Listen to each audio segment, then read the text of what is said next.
Descifrando el antiguo Egipto.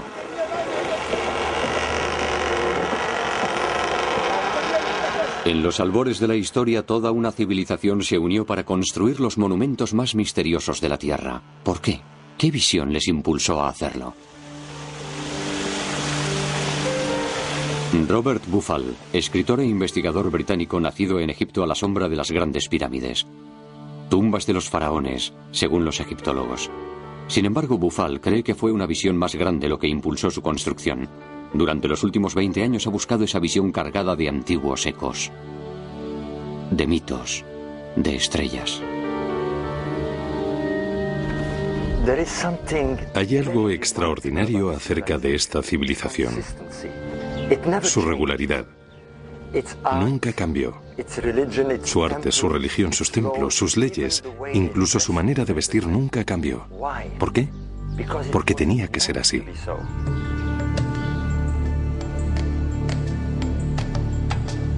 Hace 10 años, Buffal hizo un descubrimiento que despertó la curiosidad del mundo entero. Las misteriosas cámaras del interior de las pirámides de Giza, que antiguamente se pensaba que tenían la función de ventilar, apuntaban a las estrellas. Las del lado sur apuntan a la constelación de Orión y a la estrella Sirio. Para los antiguos egipcios, el dios Osiris y su hijo Horus. Las cámaras del lado norte apuntan a la estrella polar y a la Osa Mayor. Y todo el complejo, es decir, las 3 pirámides en fila y una pequeña que se encuentra a la izquierda, parecen ser el reflejo del cinturón de estrellas de Orión. Orión, el dios Osiris de Egipto, se alzaba tanto en el cielo como en la tierra. ¿Hablan las pirámides de estrellas? Las pirámides no son demasiado populares entre los egiptólogos porque han atraído a muchos excéntricos. Las grandes pirámides tienen un gran poder sobre la gente. Yo creo que pueden acabar con el sentido común. El señor Buffal y otros muchos vienen aquí 1 o 2 días con sus teorías y luego desaparecen tanto ellos como sus teorías. Sin embargo, la teoría de Buffal no ha desaparecido. Y aunque el escritor es reacio a dar nombres, lo cierto es que ha conseguido que algunos egiptólogos analicen las estrellas.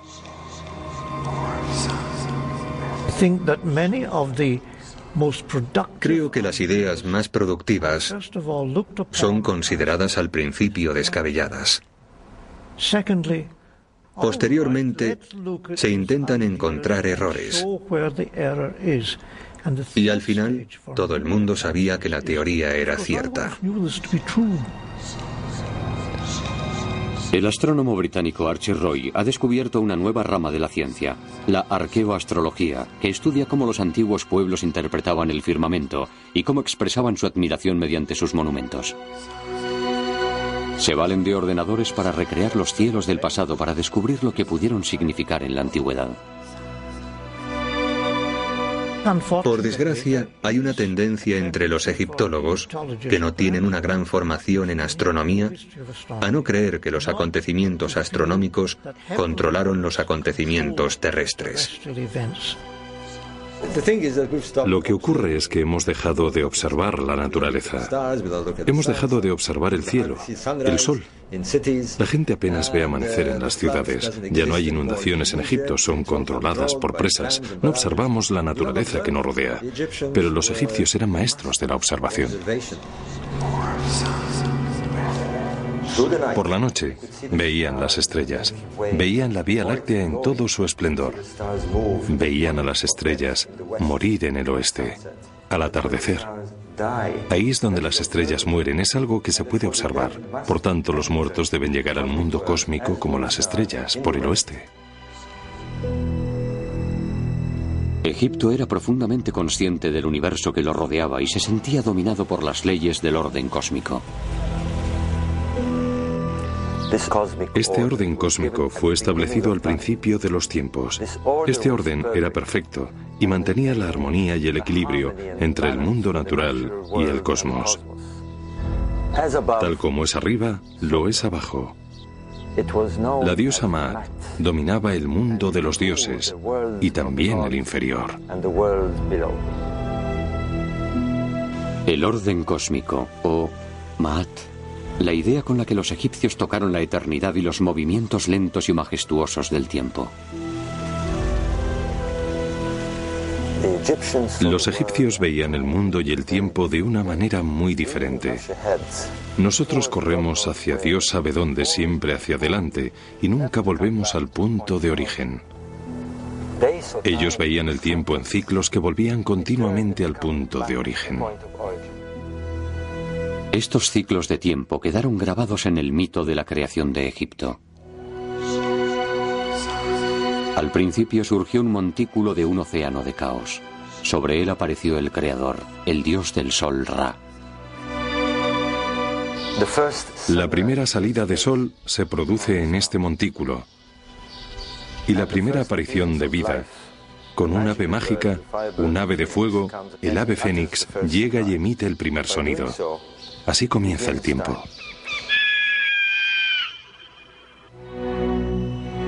El sonido del ave fénix fija los ciclos del orden cósmico, los ciclos del tiempo. Y cuando termina el ciclo, el ave fénix volará de nuevo para fijar otro nuevo círculo en movimiento.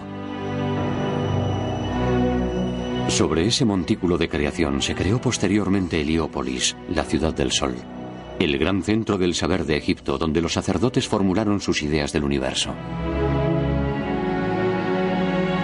La propia tierra de Egipto explica por qué sus gentes se sentían dominadas por Maat, el orden cósmico que gobernó los ciclos de la naturaleza.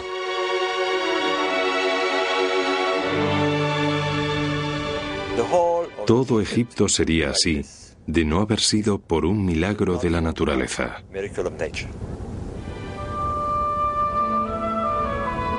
Egipto es un regalo del Nilo, y el Nilo desde tiempos inmemoriales tiene un ciclo. Todos los años, como un reloj, las aguas del Nilo crecen e inundan la tierra, convirtiendo todo Egipto en un milagro de abundancia y prosperidad. Para comprender el antiguo Egipto, hay que comprender el Nilo y sus ciclos. Esa es la clave de Egipto, su magia, su sabiduría y sobre todo, su concepto cíclico del tiempo y de la eternidad. Por eso, no es de extrañar que se centraran en este milagro anual. Un milagro anual. Todos los años, cuando un sol abrasador alcanzaba el solsticio de verano a mediados de junio, Egipto estaba reseco y azotado por el calor de un sol abrasador. Todos los años el Nilo se reducía a un hilo de agua y los hombres y los animales luchaban por sobrevivir.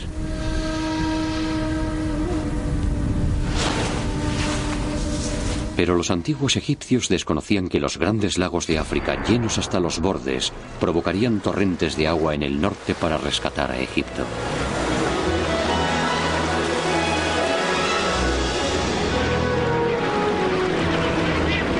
Todos los años, Egipto renacía. Así expresaba su sobrecogimiento por el milagro anual de la resurrección de sus dioses. Verde como las nuevas cosechas era el dios del renacer, el señor de la vida eterna, Osiris. Bandadas de ibis llegaban antes de la inundación como si fueran heraldos de un inminente renacer y como símbolo del gran Tod, el señor de la sabiduría y heraldo de los dioses. Los antiguos egipcios eran unos magníficos observadores de la naturaleza y no pudieron evitar darse cuenta de que el ciclo del Nilo coincidía con el ciclo del Sol y las estrellas. Asimismo, Egipto vio elementos cósmicos aún más grandes en el ritual anual del Renacimiento. La estrella más brillante del cielo, Sirio, no se veía durante 70 días.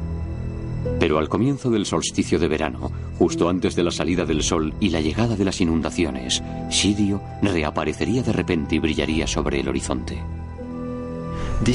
Estos 70 días eran considerados un periodo de magia y metamorfosis de la estrella.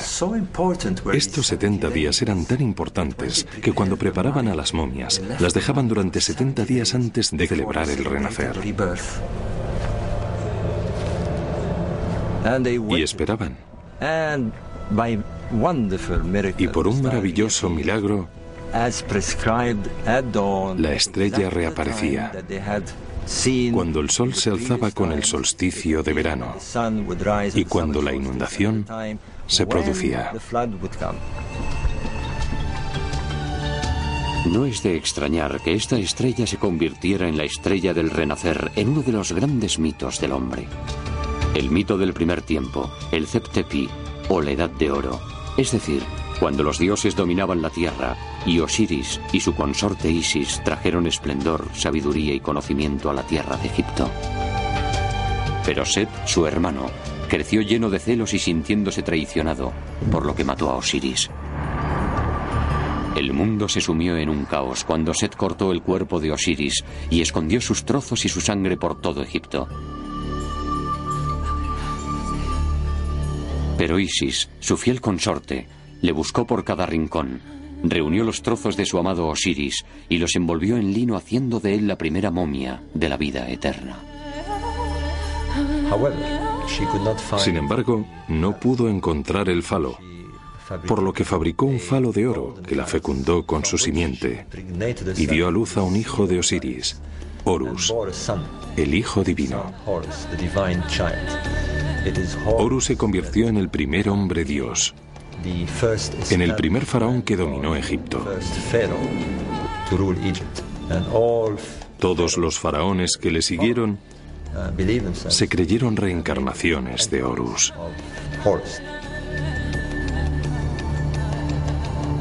El mito del renacer.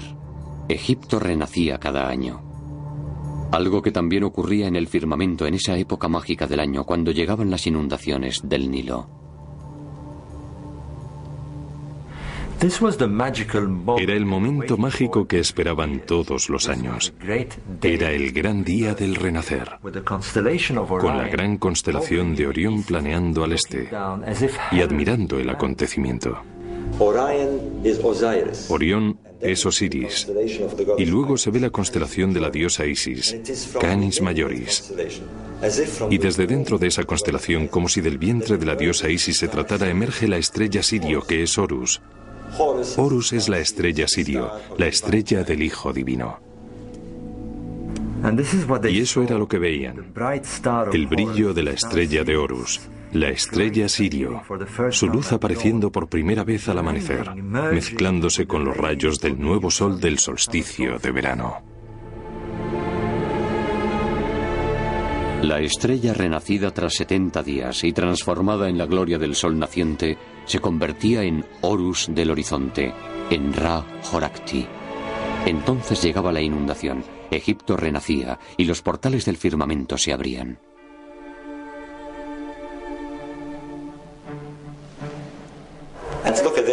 Y miren esto, aquí está Set bendiciendo al faraón en oposición a Horus, su archienemigo. Esto significa que orden y desorden forman parte del equilibrio cósmico, y Set tiene un importante papel en esta forma estelar, la constelación de la Osa Mayor.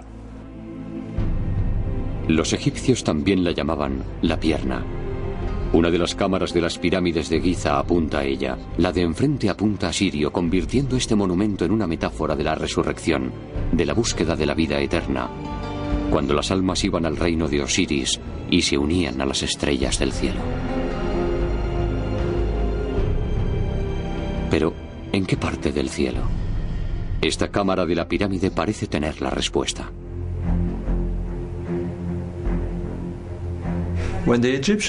Cuando los egipcios miraban al cielo de noche en el norte, veían un grupo de constelaciones que giraban alrededor del polo las 24 horas. Se trataba de las estrellas circumpolares, que los egipcios llamaban las imperecederas, las estrellas que nunca morían. Y esto se explica porque esas estrellas nunca se ponen. Por tanto, no es de extrañar que se quisieran unir a estas estrellas eternas. Entonces ahora sabemos que era un importante ritual que implicaba que esas estrellas se alinearan con las pirámides y los templos. El faraón y una sacerdotisa que representaba a una diosa llamada Shashet estiraban una cuerda para definir la dirección del templo, para que se alineara con las estrellas. Y a eso apuntaba. Apuntaba al grupo de estrellas que giraban en torno al polo, a las imperecederas, a las estrellas que nunca se ponían. Pero sobre todo apuntaba a esta constelación, la constelación que nosotros conocemos como Osa Mayor y que ellos conocían como la pierna. Pero también había otra razón para que se dirigieran a esas estrellas. Las estrellas circumpolares giran y giran las 24 horas, por lo que se pueden utilizar a modo de reloj. Pero los egipcios también se dieron cuenta de la posición entre la estrella que veían en la Osa Mayor y la estrella Sirio. Era un ángulo de casi 90 grados, como la mitad de un cuadrado. Por tanto, lo que hacían cuando una estrella determinada estaba en un lugar determinado era predecir la salida de Sirio.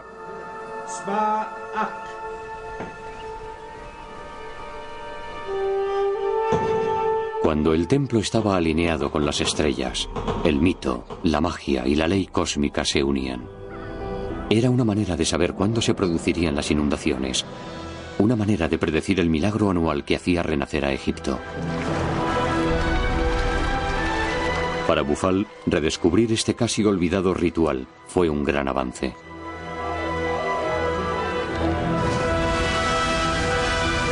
Y aquí está Saset, que alinea el templo a las estrellas de la Osa Mayor. Está escrito por todas partes. El segundo descubrimiento se produjo cuando encontró códigos grabados en las piedras. Este es el faraón Djoser, que inició la época de las grandes pirámides. Esta estatua se encontró también en un misterioso cubículo de piedra apoyado en su pirámide en un extraño ángulo. Tuvimos mucha suerte de encontrar esta pieza en perfectas condiciones. Durante mucho tiempo se creyó que Djoser estaba mirando los mágicos y sagrados rituales de la corte, pero era imposible ya que está mirando hacia arriba, hacia el firmamento. ¿Por qué? Estaba mirando a un lugar en concreto, a 16 grados al horizonte y a 4 grados a la derecha del eje norte-sur del cielo. Está mirando el paso de esta estrella, está mirando a la Osa Mayor. ¿Pero por qué? La explicación es tan sencilla como espectacular. Si en este preciso momento giramos hacia el este, vemos el mágico momento de la salida de la estrella Sirio. El arquitecto diseñó un complejo basándose en el cielo y el renacimiento. Esa era la clave. Posteriormente, descubrí que este ritual se llevó a cabo durante toda la civilización egipcia y también durante el periodo grecorromano. Dendera, el gran templo que se construyó 2000 años después que las pirámides. Incluso en su última etapa, el antiguo Egipto susurra los mismos secretos sagrados aquí. Este templo tiene su eje principal alineado con la Osa Mayor, hacia el norte. Y esta es Saset, la diosa que hace coincidir el templo con las estrellas de la Osa Mayor. Está escrito por todas partes. Aquí se explica con todo tipo de detalles. La otra alineación del templo es con la estrella Sirio.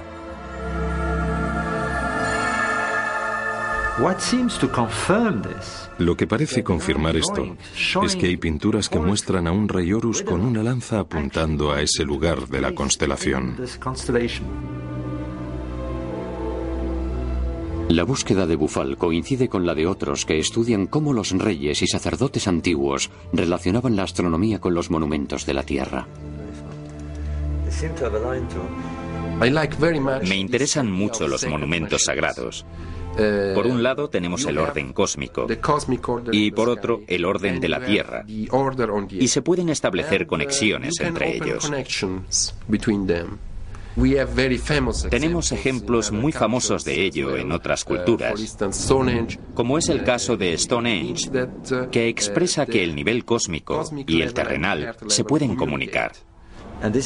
Y eso es lo que tenemos aquí, en las pirámides. Tenemos estas cámaras que dirigen al rey a la región norte, a las estrellas circumpolares. En el libro de los muertos de Egipto se revela el secreto de las pirámides de Giza. La clave está en un espectáculo dramático de muerte y renacimiento.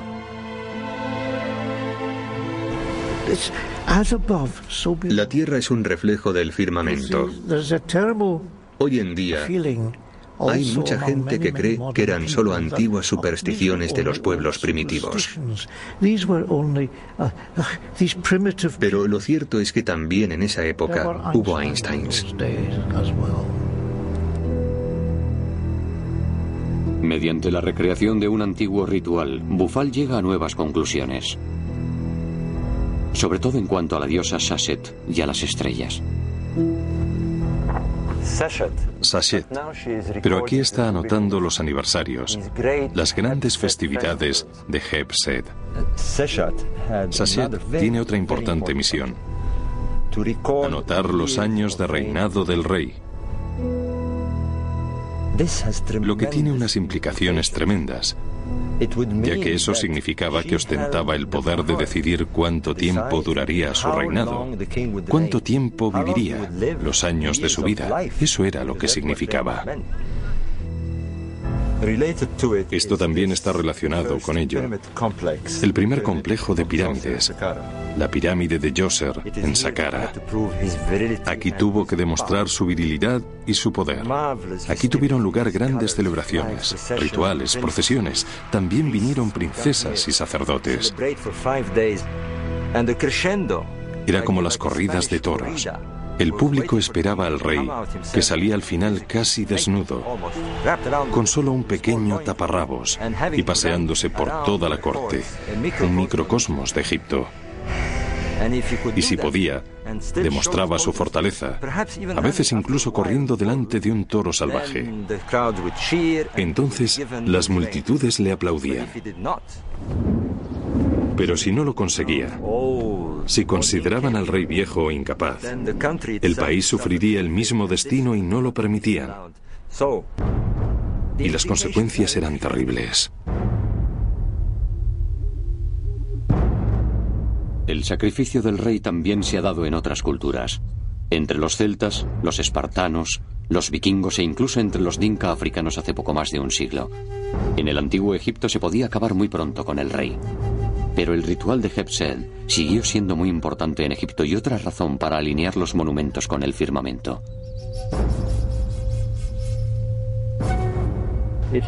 Siempre ha sido desconcertante porque el enorme paso elevado que sale de la segunda pirámide por el lado de la Esfinge está a 14 grados de la línea central de la Esfinge. Vamos a verlo en el ordenador. Celebraban la festividad del 22 de octubre. Bueno, vamos a ver qué ocurre ese día. Podemos ver que el sol sale a 14 grados hacia el sureste, la misma alineación del paso a nivel de la Esfinge. Esto indica que una de las funciones de la necrópolis de Giza era celebrar la festividad real. Y eso se da en todo Egipto. El gran monumento de Abu Simbel, 15.000 años más reciente que las grandes pirámides y la Esfinge. Su eje está en un ángulo similar al paso a nivel de la Esfinge, el ángulo de la festividad, el anochecer del 22 de octubre, el día de Heb-Sed. Tristemente, el lago Nasser hace que la luz del sol esté difuminada, pero podremos ver la nitidez de la luz. Los babuinos lo iluminan primero. En la antigüedad estos babuinos bajaban a la orilla del Nilo y cuando salía el sol parloteaban y gritaban de alegría como si estuvieran hablando con el dios del sol.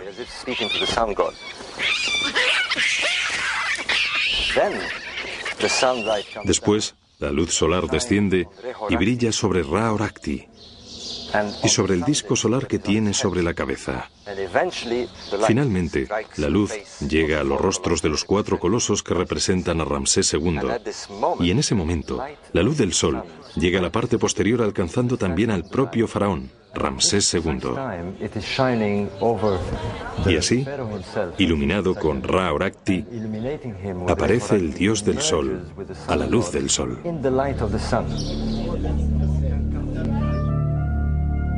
Entonces, ¿quién fue el faraón que sirvió de inspiración a estos monumentos del cosmos? Toda esa atención al firmamento y la idea de los monumentos sagrados era la base del poder. El faraón basaba su poder en las estrellas. Y esto es algo bastante común en otras culturas, como la China, por ejemplo, donde el hijo del sol era el emperador. Se puede ver por todas partes. El rey, Horus. El rey, Horus. El rey es Horus. Es el dios del sol en la tierra. El objetivo no era construir núcleos residenciales, ya que es un dios terrenal, responsable de la ley cósmica. Egipto creía que la Tierra era un reflejo del paisaje celestial y que todos los cambios que ocurrían en el cielo, los ciclos del Sol y los cambios de las estrellas debían reflejarse en la Tierra. Por tanto, tenemos 3000 años de existencia faraónica, y a medida que el cielo cambia de norte a sur, a lo largo de esos 3000 años, también lo hacen los monumentos. Y los lugares originales no solo cambian de ubicación, sino también de orientación, para una perfecta sincronía con el cosmos. Tal como es arriba, lo es abajo. La ley cósmica se basa en los cambios, y si se comprende eso, se puede descifrar Egipto. Contornos de una religión celestial en la que los reyes y los sacerdotes obedecen las leyes del universo y el curso del sol y las estrellas a la hora de construir sus monumentos. Bufal descubre nuevos elementos del alma del antiguo Egipto. Descubrimientos que no hubieran sido posibles sin conocimientos astronómicos debido al concepto egipcio de los ciclos del tiempo. Los egipcios crearon un ciclo referente a dicha estrella, y yo creo que el Sol es la clave para comprender todo el sistema que tenían en esa época. Ellos concibieron un calendario solar. Centraron todas sus creencias religiosas en la salida del Sol en el solsticio de verano, justo cuando esa estrella aparece. Y mencionan que el ave fénix da inicio al tiempo. Ese era el año nuevo egipcio, cuando veían volver al sol a la misma posición 365 días después. Sin embargo, también se dieron cuenta de que su día de año nuevo se alejaba del verano cada vez más. ¿Por qué? Porque la verdadera estrella solar tiene 365 días y un cuarto. Nosotros añadimos un día extra, el 29 de febrero, para ajustar este desfase, el año bisiesto. Pero los antiguos egipcios no lo hacían.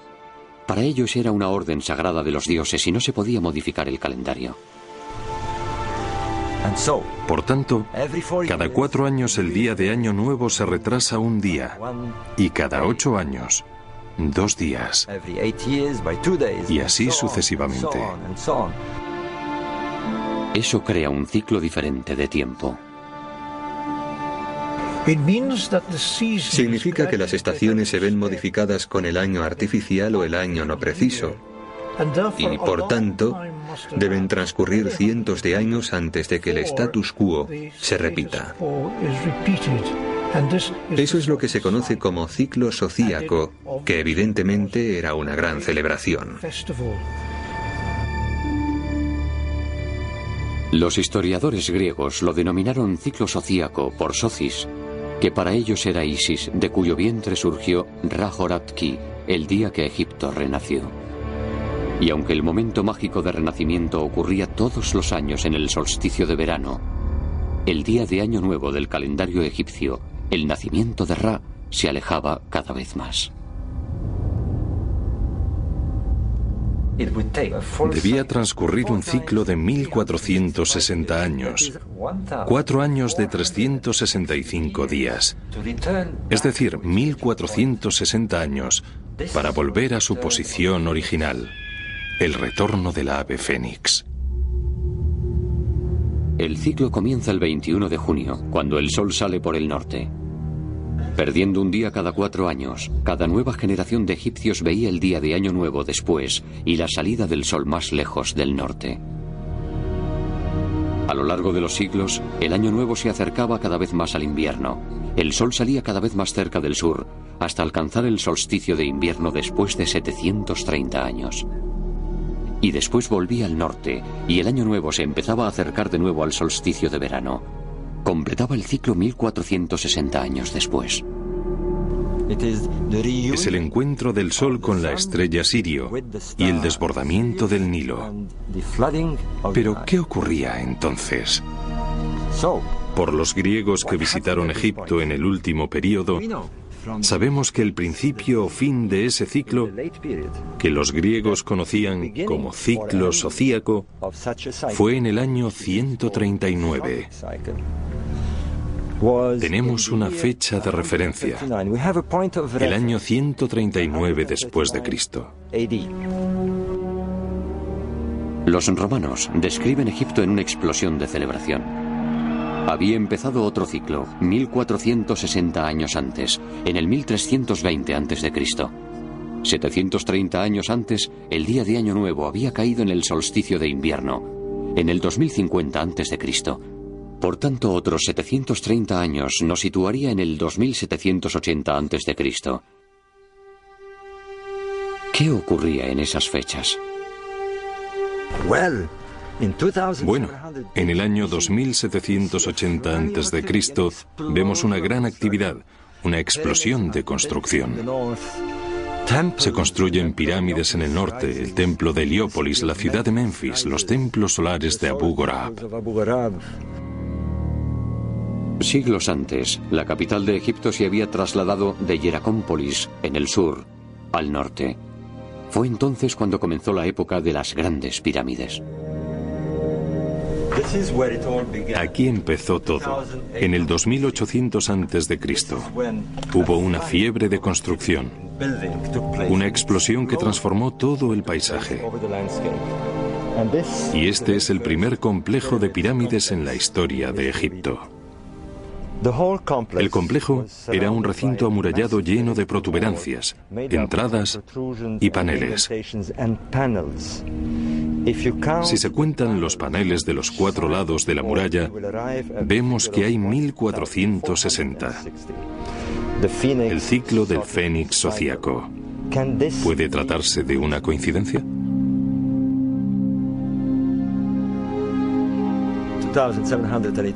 En el año 2780 a.C.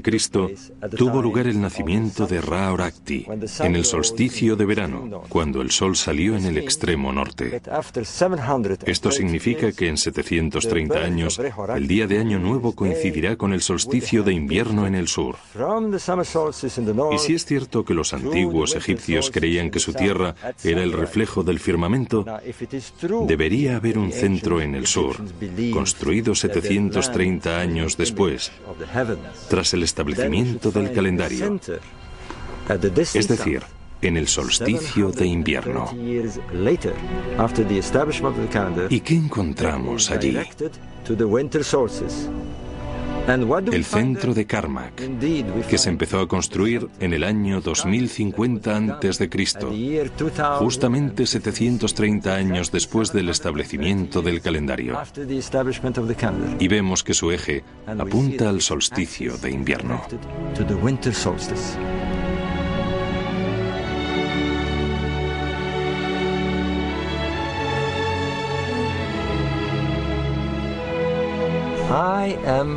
Estoy convencido que el deber de estos grandes reyes solares de Egipto era conservar el orden cósmico y seguir sus cambios a lo largo del tiempo. Estoy convencido de ello. No querían construir núcleos residenciales, sino edificaciones para el sol, para el regreso del ave fénix, que tenía lugar en esas fechas predeterminadas.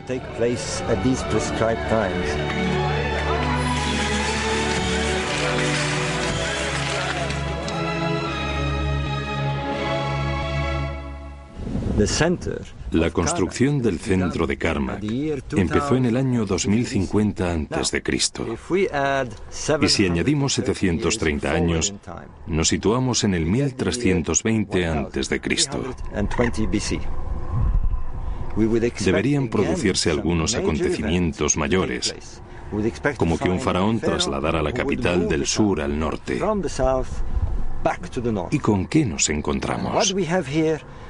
Con el herético faraón Ajenatón, que trasladó la capital a una nueva ciudad, a Tel el Amarna. En el decenio anterior al año 1320, cuando se produce el gran nacimiento de Ra y termina el ciclo sociaco, aparece la figura más enigmática de la historia de Egipto, Ajenatón. Introdujo cambios espectaculares. Los egipcios adoraban a muchos dioses, pero él les dijo, no, debéis adorar a un Dios universal. Era un hombre muy profundo que creyó en las cosas que creemos hoy en día, un Dios universal. Y por eso yo siempre digo que hay que reconocer la superioridad de Ajenatón. Ajenatón se deshace de todo tipo de iconografía, conservando únicamente el disco solar como imagen del dios del sol. Y después hace algo aún más radical. Hay que entender el modo de pensar de este enigmático faraón.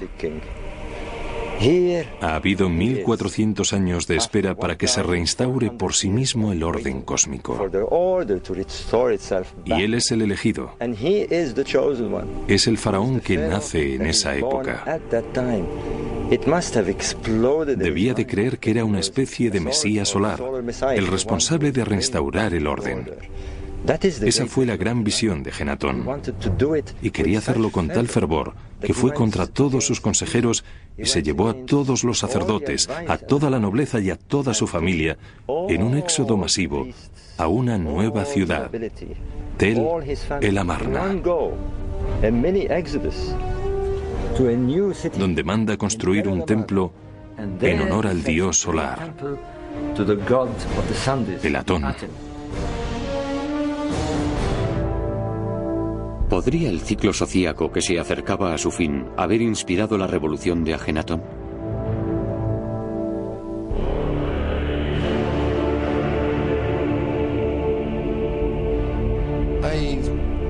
Yo esperaría a conseguir pruebas concluyentes para hacer esa afirmación. Pero es una idea muy interesante, ya que el ciclo sociaco estuvo en la mente de los egipcios durante unos 3000 años.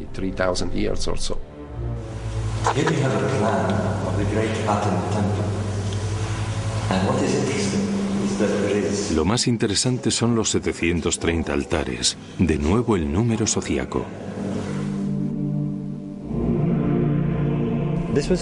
Se trata de un periodo que ha fascinado a generación tras generación, pero no hay nada más fascinante que la enigmática reina Nefertiti, que probablemente se bañaba ahí, en esa piscina.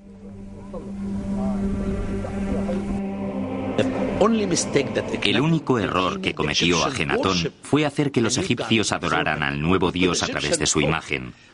Los egipcios creyeron que había una conexión entre él y Atón. Él era el dios. Y cuando murió, Atón desapareció y resurgieron otros dioses. Me encuentro en la entrada del gran templo de Atón, que medía 500 metros. Pero esto es todo lo que queda de él: escombros y polvo.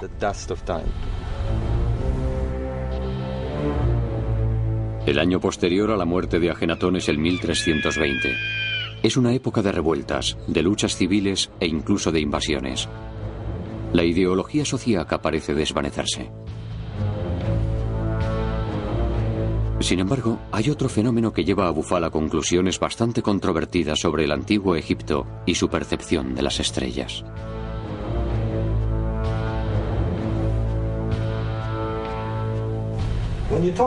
Cuando se refieren a las estrellas, no se refieren solamente a su viaje por el cielo. Hay que tener en cuenta otra cosa. ¿Recuerdan esto? Una peonza. Imaginen que esta es la Tierra y que cada vuelta es un día. Miren qué ocurre. Es muy sencillo para los astrónomos. Lentamente el eje de la Tierra cambia de dirección, por lo que se anticipa un poco año tras año la época de los equinoccios. Y el efecto de esto es que las estrellas parecen moverse lentamente en un ciclo de 26.000 años que llamamos precesión. La precesión hace que nuestro Sol parezca salir en diferentes constelaciones en periodos de 2000 años y que las estrellas asciendan o desciendan según las épocas. Bufal cree que los egipcios se dieron cuenta de ello con el tiempo. Este templo de Elefantina en el sur lo demuestra. Satet, la diosa del desbordamiento del Nilo. Este era su templo, cuyos orígenes se remontan a los primeros tiempos, alrededor del 2500 a.C. Pero también hay templos construidos unos encima de otros a modo de torre. El templo que estamos viendo es el templo final que construyeron después de Cristo.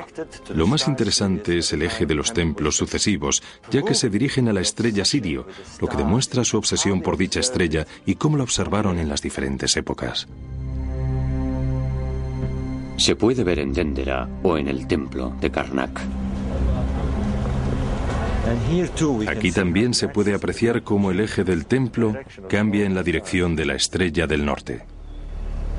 Si el antiguo Egipto percibió la precesión a lo largo del milenio, Bufal puede estar ante una impresionante conclusión relacionada con el núcleo del ser, donde todos los mitos convergen, el Zep-Tepi, o primer tiempo.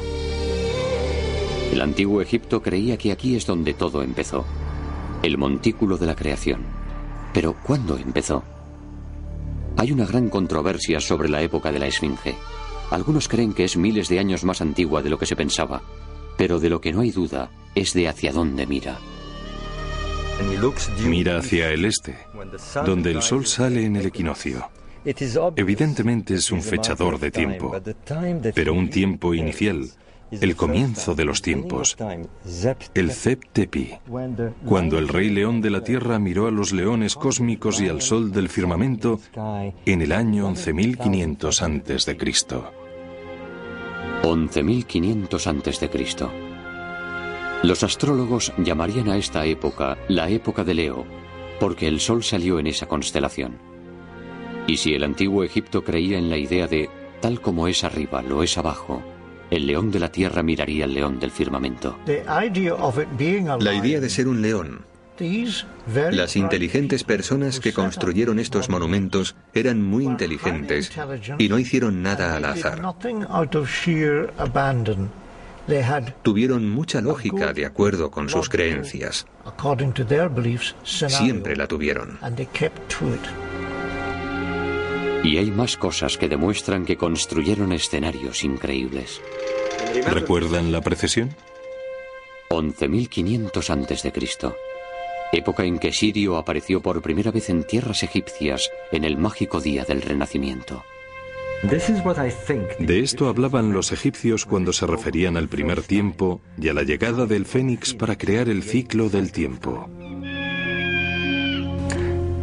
Vamos a analizar este paisaje, esta región, este lugar donde comenzó el principio de los tiempos, el Tep-Tepi. Con los faraones, las pirámides de Giza estaban coronadas con piezas de oro. Los egiptólogos se han empezado a preguntar si era para conectarlas con otros monumentos que se encontraran a la vista.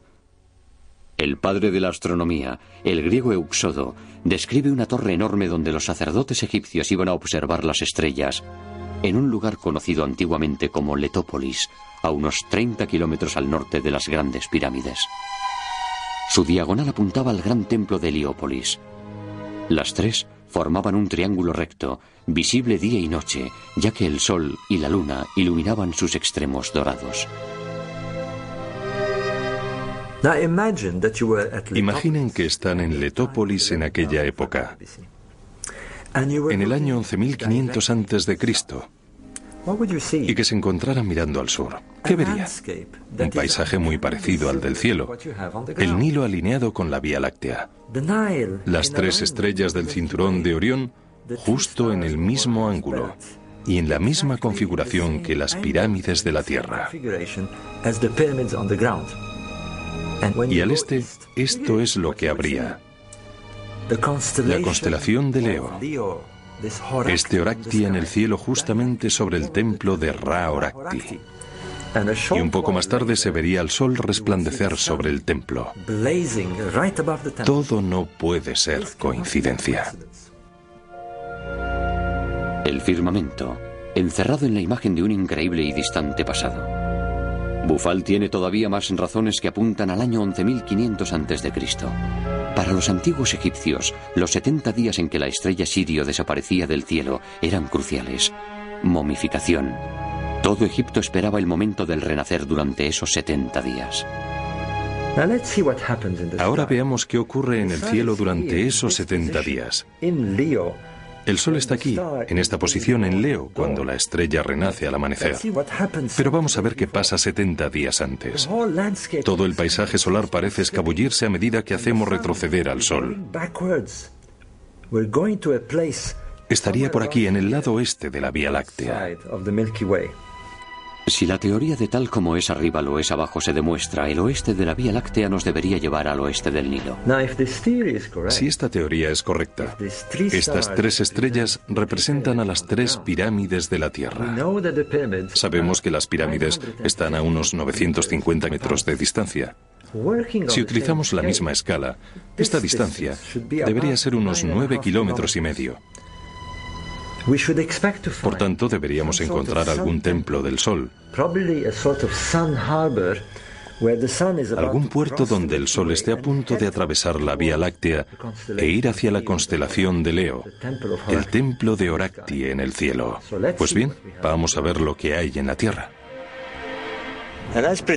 Tal y como creíamos, aquí lo tenemos, el templo solar de Abu Gorab. Si seguimos la alineación de este eje, vemos que hay exactamente 9,5 kilómetros de distancia con las grandes pirámides de Giza. Esta zona de aquí parece un puerto religioso, donde habría barcos y un paso elevado rumbo a Heliópolis en esa dirección. Estamos ante un paisaje interrelacionado. Heliópolis, Giza, Abu Gorab, que parece reflejar exactamente el paisaje solar. ¿Un espejo del cielo del 11.500 a.C.? Parece bastante rocambolesco. ¿Sugiere Bufal que estos monumentos fueron construidos miles de años antes de lo que se pensaba? Todo empezó aquí, en el año 2800 a.C. No, a excepción de la Esfinge, quizás. Es el primer complejo de pirámides de toda la historia de Egipto. Su teoría sugiere que en los albores de la historia, Egipto sintió la necesidad de grabar determinados recuerdos en piedras de miles de años de antigüedad, con el objeto de recordar siempre cómo empezó todo. La Génesis. Pero, ¿ocurrió tal acontecimiento? Egipto experimentó unos cambios enormes y espectaculares a finales de la época glaciar, ya que enormes inundaciones cubrieron las llanuras. La época en que el hielo empezó a derretirse, cuando los polos tomaron nuevas posiciones, cuando algo exterminó a los animales de Norteamérica. Los mamíferos que eran más grandes que los coyotes se extinguieron. Y ese es el efecto de una gran catástrofe. Cuando la temperatura media del mundo no bajaba de los 5 grados. Y ese cambio se produjo en un periodo de 3 años a un par de décadas únicamente. El fin repentino de la época glaciar. Alrededor del 11.000 a.C., cuando los niveles del mar subieron y dieron lugar en unas cuantas décadas al Mar del Norte y al Báltico. Asimismo ocurrió en el corazón de África. Los grandes lagos crecieron y se unieron unos a otros. Lluvias torrenciales inundaron el África central y una enorme corriente llenó primero las cuencas de los pantanos y después llegó a los valles, dando lugar al pequeño Nilo Azul, que nace en Etiopía.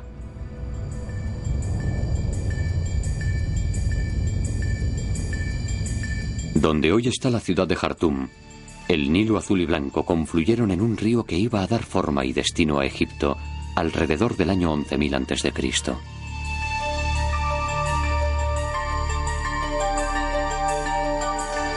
¿Fue esto el Zep-Tepi, el origen de los tiempos? Pero ¿cómo una sociedad primitiva conserva la memoria de miles de años? Imposible. Pero el antiguo Egipto y lo que lo precedió no solo registró los años, registró los ciclos del tiempo, los ciclos zodíacos. En los albores de la historia, el faraón Djoser lo hizo con el primer complejo de las grandes pirámides. Pero si sabían aquello entonces, ¿conocerían también el ciclo anterior y el anterior? El origen de los tiempos. Bufal encuentra la conmemoración en sus mitos y monumentos y también en las estrellas.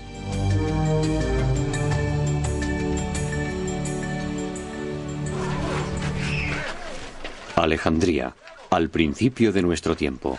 Julio César está demasiado absorto en los misterios de Egipto como para escuchar a los embajadores de su última reina, Cleopatra. Los cronometradores de Julio César utilizan un calendario lunar confuso e impreciso. Julio César tiene mucho interés en el ciclo egipcio de 365 días. Un mecanismo superior para medir el tiempo. Habían comprendido el orden cósmico. No necesitaban modificar el calendario. Tenían un calendario que se restablecía a sí mismo cada 1460 años más o menos.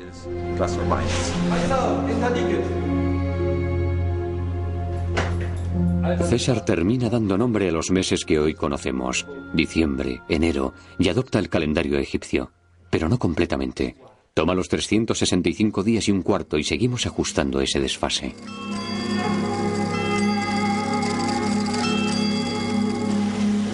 A diferencia de los grandes ciclos egipcios de tiempo, nuestro tiempo va hacia adelante. Dios sabe dónde.